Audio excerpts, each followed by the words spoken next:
Lamborghini takes Bitcoin? Hey everybody, welcome to Peace News Now, your daily journal of peaceful resistance. I'm Derek J. Today's Thursday, December 5th, 2013. 1 ounce of silver is $20. 1 Bitcoin is $1,025. This episode is brought to you by friends of WeUseCoins.com. I know you've been hearing a lot about Bitcoin in the news. To learn how you can use this new currency, visit WeUseCoins.com. There's no better launching pad to get started. It's WeUseCoins.com. Bitcoin is everywhere these days. A police chief in Kentucky is now paid his salary in Bitcoins. And you can even buy groceries at Whole Foods using gift cards purchased with Bitcoins. This week, a man at a sports game was featured by ESPN's cameras holding a sign that read, "Hi Mom, send Bitcoin." The sign included a scannable QR code, and he received over $25,000 in just 2 days.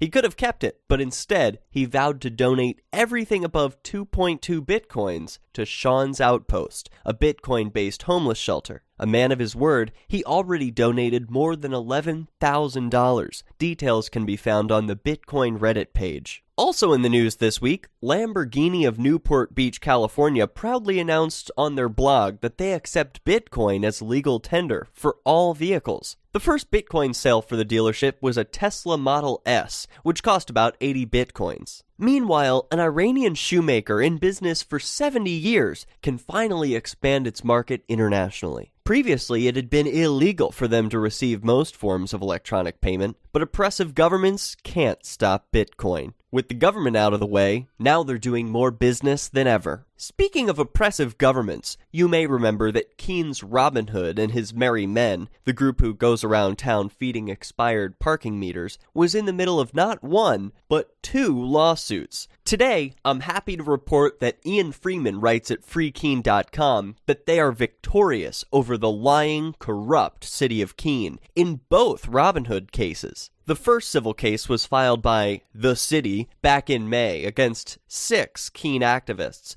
in hopes of banning them from being near, speaking to, or recording video of the parking enforcers. It took 3 full days of court in the summer, and heroic free speech attorney John Meyer filed a motion to dismiss the case. Attorney Meyer's motion has now been granted. The man wearing the black robe also dismissed the second civil case against Robin Hood that was filed by town bureaucrats in September, seeking, quote, monetary damages. The second suit proved what we all knew all along, the very thing that the bureaucrats originally denied with their first lawsuit, that ultimately this was about their lost parking revenue. Keene's Robin Hood has been completely vindicated. The bureaucrats were lying, as is typical of governments, when they claimed that Robin Hooders were harassing, intimidating, and threatening their parking enforcers. The proof that they were lying is that no Robin Hooder has ever been arrested for harassment. The city people tried to avoid responsibility for their actions by taking individuals to court for doing nothing more than exercising their rights to free speech and to hold bureaucrats accountable. The court made the right decision by dismissing these frivolous, aggressive, unconstitutional cases. Will the city appeal the case to the Supreme Court? Given their past history of blowing taxpayer dollars on frivolous appeals, there's a good chance they will. They don't know how to handle taking no for an answer. They even spent your taxpayer money on hiring big-shot private attorneys to handle the Robin Hood cases. Meanwhile, Robin Hooders are still on the streets of Keene, saving countless motorists from the aggression of the parking enforcement bureaucracy. They won't go away until the enforcers do.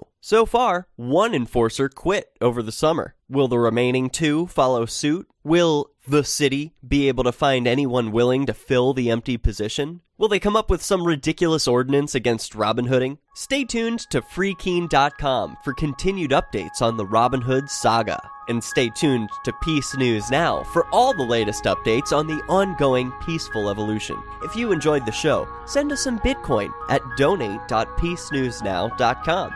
This episode was made possible by sonsoflibertymint.com. Trade in your Federal Reserve notes for their fine silver quarters. They're beautiful, and unlike dollars, they're actually made of something valuable. If you want truly tradable silver, look no further than sonsoflibertymint.com.